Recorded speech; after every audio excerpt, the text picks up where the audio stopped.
TRON Ares. So I went and saw TRON Ares, and I had fun. I really went. I went and saw an IMAX. I would say the biggest reason I went for sure is because Nine Inch Nails did the soundtrack, and I was really excited to hear that how that was incorporated in the movie. And in the movie, it was great. It felt like a very visceral experience with the soundtrack. And the movie's like a fun time. A lot of great visual effects. Looks great. I think. So here's the thing with me in the Tron series. So I've never seen the original. It's one of those things I've always wanted to get around to watching, but I haven't. It's one of those things I think about. It'd be cool to do like a watch along type thing or reaction videos to watching it, but most of like the big movies I've seen, so it's not like there's like a bunch of movies that I could do a series out of that with, but it could be fun to do something like that.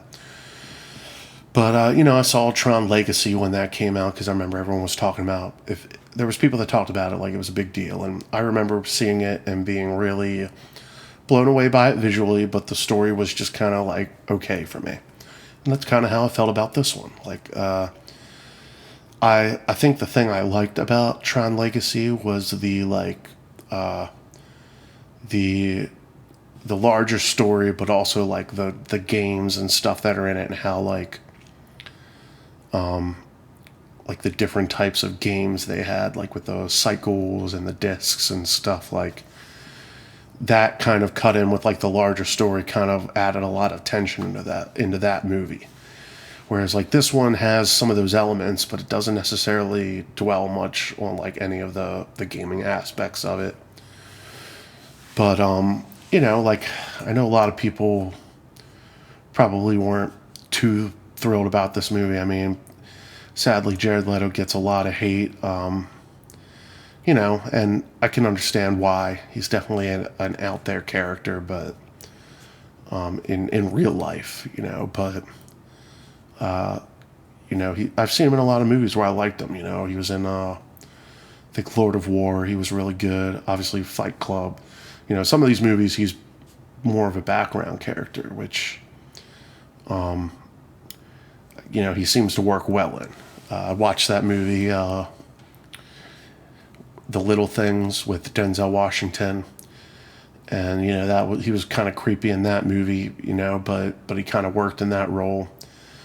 And I think that I think there's like something about him, like he doesn't really have like charisma, like a lot of other actors like Tom Cruise or Denzel Washington have. He's very like stoic, and he kind of worked as this AI character, but not all the time. But he does a lot of the physical stuff that's pretty cool, and he definitely has an intriguing look to him. But and obviously does all the 30 Seconds to Mars stuff, which is cool.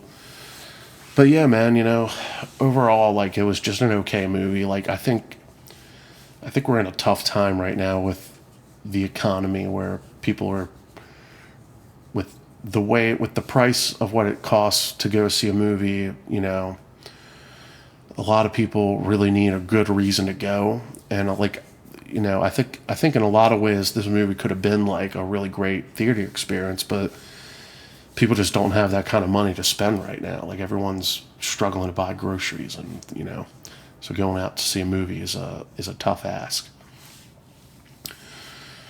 But all in all, it was a good time. I thought the soundtrack was pretty good for the movie in terms of a Nine Inch Nails listening experience. It only has a few songs on it that are like actual whole songs that aren't just like soundtrack stuff. So it has a fun few songs in there. I know that Nine Inch Nails are going on tour next year, and I definitely want to go see that. But we'll see what happens there.